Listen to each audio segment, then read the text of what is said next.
بسم اللہ الرحمن الرحیم۔ محترم ناظرین کرام، السلام علیکم۔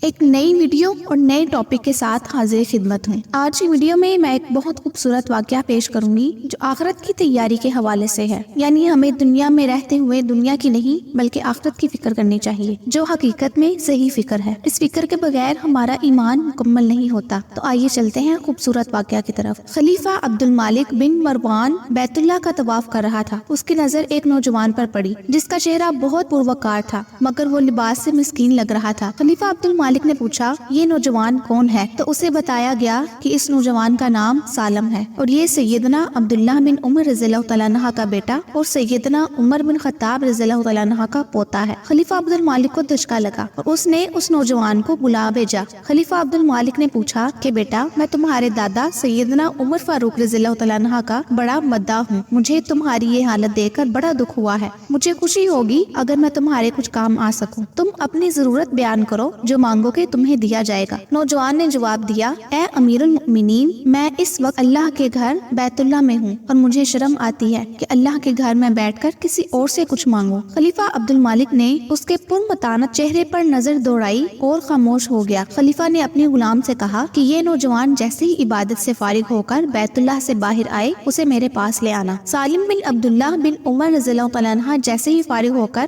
حرم کعبہ سے باہر نکلے تو غلام نے ان سے کہا کہ امیر المؤمنین نے آپ کو یاد کیا ہے۔ سالم بن عبداللہ رضی اللہ تعالیٰ عنہ خلیفہ کے پاس پہنچے۔ خلیفہ عبد المالک نے کہا، نوجوان، اب تو تم بیت اللہ میں نہیں ہو، اب اپنی حاجت بیان کرو، میرا دل چاہتا ہے کہ میں تمہاری کچھ مدد کروں۔ سالم بن عبداللہ نے کہا، اے امیر المؤمنین، آپ میری کون سی ضرورت پوری کر سکتے ہیں، دنیاوی یا آخرت کی؟ امیر المؤمنین نے جواب دیا کہ میری دسترس میں تو دنیاوی معلومات ہی ہے۔ سالم بن عبداللہ نے جواب دیا، امیر المؤمنین، دنیا تو میں نے کبھی اللہ سے بھی نہیں مانگی جو اس دنیا کا مالک کل ہے، آپ سے کیا مانگوں گا؟ میری ضرورت اور پریشانی تو صرف آخرت کے حوالے سے ہے۔ اگر اس سلسلے میں آپ میری کچھ مدد کر سکتے ہیں تو میں بیان کرتا ہوں۔ خلیفہ حیران و ششدر ہو کر رہ گیا اور کہنے لگا کہ نوجوان، یہ تو نہیں، تیرا خون بول رہا ہے۔ خلیفہ عبد المالک کو حیران اور ششدر چھوڑ کر سالم بن عبداللہ وہاں سے نکلے اور حرم سے ملحقہ گلی میں داخل ہوئے اور نظروں سے اوجھل ہو گئے۔ یوں ایک نوجوان حاکم وقت کو آخرت کی تیاری کا بہت اچھا سبق دے گیا۔ ویڈیو اچھی لگی ہو تو لائک کرنا نہ بھولیے گا۔ اس پیغام کو دوسروں تک پہنچائیے تاکہ اللہ کسی کی زندگی کو آپ کے ذریعے بدل دے۔